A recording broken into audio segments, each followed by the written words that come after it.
আসসালামু আলাইকুম। আমার প্রিয় দেশবাসী, ফেসবুক বন্ধুগণ। আজকে একটা গুরুত্বপূর্ণ টপিক নিয়ে আপনার সামনে এলাম। লন্ডনে একটা আওয়ামী লীগ স্বৈরশাসকর যে একটা দল, আওয়ামী লীগের একটা অনুষ্ঠান হয়ে গেছে, যেটা তারার কথিত প্রধানমন্ত্রী, নির্লজ্জ প্রধানমন্ত্রী আমরার তাইন ভাষণ দিছেন ফোনের রেকর্ডে। আরে বাবা, এত নির্লজ্জ যে নিজর কর্মী হলরে, ছোট ছোট কর্মী, বড় কর্মী সবরে ফালাইয়া নিজের যান বাঁচাইয়া বাগি যায়। যে স্বৈরশাসকে নিজের দল, নিজের কর্মীর কথা ভাবলো না, বাগি গেল। ও তাইন আইন আজকে বড় বড় মাত্রা তাদের প্ল্যান। আরে বাবা, তোমার যদি প্ল্যান করি ফালাই লামানি হয়, তুমি দেশ থেকেই থেকে তার লাগে, দেশও থেকে আন্দোলন করলে না হানে, অ্যাটলিস্ট দলটারে টিকে রাখলে না হানে।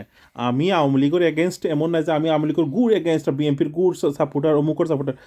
মাই পয়েন্ট ইজ তোমার মানে জেনুইন পয়েন্ট যে তুমি একটা দল ধ্বংস করে ফেলাইছ, আওয়ামী লীগ হলো একটা প্রতিষ্ঠান, তুমি পুরা ধ্বংস করে ফেলাইছ, তুমি বাগিয়ে গেলাই তার লাগে। তুমি ক্ষমতা, তুমি রিজাইন দিলে না খানে দিয়া, তুমি দেশও থাকলে না খানে, দলটারে আবার গুছাইয়া আবার আইলে না খানে, এই বিচার করলে না খানে। এখন তুমি কই, তুমি খেহু তুমি এই বড় বড় অত নির্লজ্জ, অত বেহায়া বেসরম, এইরকম বেহায়া বেসরম মানুষের লগে মানে কিতা হইতাম এর দল করাটা তো, যদি কোনোদিন আওয়ামী লীগও নামলো ই আওয়ামী লীগের মানে কিতা হইতাম। এখন এই দলটার একটা গাইল বানানি হয়ে গেছে। আর তান্ডরে তো হয় যে বাগরি বাগরি অখলোর আবার কোনো হানো খসাইন। আরে বাবা, আমরার দেশও ফুরি যদি বাগিয়েও যায় কি, তে বাপে কত বছর যায় কি গস্তে। আর তুমি তুমি তো ওইটা কি আর বড় বাগরি, তুমি শেষ বয়সও বাগছো, বুঝছো নি?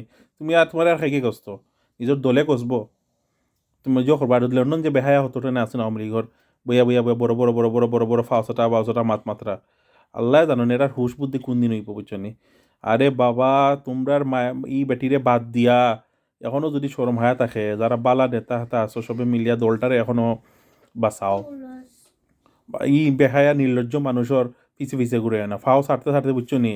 বেটিরে এমন অবস্থাত রাখছো, আর আর কিচ্ছু করানো আসেনি, খালি তোমার তোমার কারণেও আজকে বেটিরও হাল্লত। তে বুঝিলাও, তোমার তান্ডে গাঙ্গ বাসা গিয়া বেটি ঘুরানো গিয়া কি বক্তি তাদের এত নির্লজ্জ। আর আমি একটা নিউজ চ্যানেলের নিউজ দেখাত আসলাম, এত কমেন্ট বেটির এগেনস্টে, আস্তাক ফিরুল্লাহ, এই দেশও মানুষে বইয়া এখানে কিন্তু আওয়ামী লীগের কেউ নাই, একটা বালা কমেন্ট করতে পারে না।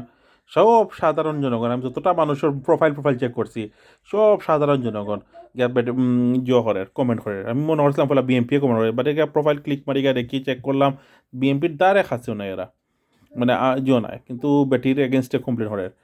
আয় রে হায় হাসিনা আফা, বালা তাকো যেন আসো, শান্তিতে তাকো, দেশে নসিসিল বানাইলিছো, অন্য গিয়াও কূটনীতি করতে চারায় না, দেশের এগেনস্টে করে। আমরা সব তা বুঝি, দেশও এখন খুব ইন্ডিয়ার লগে প্রবলেম চলে গেছে, সব তা আমরা বুঝি। তো আল্লাহর বাসে মাফ চাই, তুমি তুমি বালা তাকো, আমরাও বালা থাকতে দাও। জাজাকাল্লাহ।